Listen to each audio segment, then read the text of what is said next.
ভারতীয় সিনেমা জগতের কিংবদন্তি পরিচালক ভি শান্তারামের জীবনীচিত্র ছবিকে ঘিরে বেশ কৌতূহল রয়েছে সিনেমা প্রেমীদের মনে। সেই উত্তেজনার মাত্রা বাড়িয়েছেন অভিনেত্রী তামান্না ভাটিয়া। সম্প্রতি প্রকাশ হয়েছে বায়োপিক চিত্রপতি ভি শান্তারামে তামান্নার প্রথম লুক, যেখানে তাকে শান্তারামের স্ত্রী ও জনপ্রিয় অভিনেত্রী জয়শ্রীর চরিত্রে দেখা যাবে।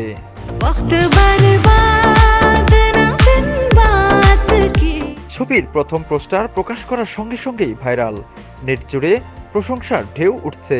অনেকেই বলেছেন তামান্না এই চরিত্রে তার ক্যারিয়ারের অন্যতম সেরা রূপে ধরা দিয়েছেন।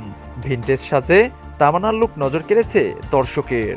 তবে পোস্টারে তামান্নাকে দেখা যাচ্ছে ঐতিহ্যবাহী গোলাপি নৌভারী শাড়িতে। 40 থেকে 50 দশকের মারাঠি সংস্কৃতির ছাপ স্পষ্ট।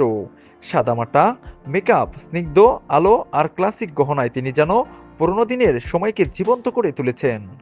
শান্ত, সংযত ও আত্মবিশ্বাসী অভিব্যক্তিতে ফুটে উঠেছে জয়শ্রীর আভিজাত্য এবং সেই যুগের নায়িকাদের সুচারু সৌন্দর্য। দর্শকের মতে এই পোস্টার যেন কোনো পুরনো স্মৃতির একটি ছবি, যাতে মিলেমিশে গিয়েছে ইতিহাস আর আবেগ। জানা যায় জয়শ্রী ভারতীয় সিনেমার এক বিশেষ অধ্যায়। প্রখ্যাত অভিনেত্রী ও শান্তারামের সহধর্মিণী হিসেবে তিনি নজর কাড়েন তার অভিনয় শৈলী এবং পর্দায় স্বাভাবিক অভিব্যক্তির জন্য। বায়োপিকের মাধ্যমে সেই অদেখা অধ্যায়ের আলোচনায় ফিরিয়ে আনা হচ্ছে তাকে। ফলে তামান্নার ওপর দায়িত্বও অনেকটা বেশি।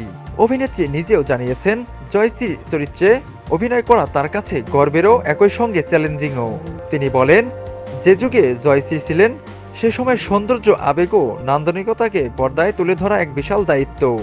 আমি চাই এই চরিত্র যেন দর্শকদের হৃদয়ে জায়গা করে নেয়। ফলে 3 জন নায়িকা থাকবেন সিনেমায়, তাদের মধ্যেই একজন হলেন তামান্না।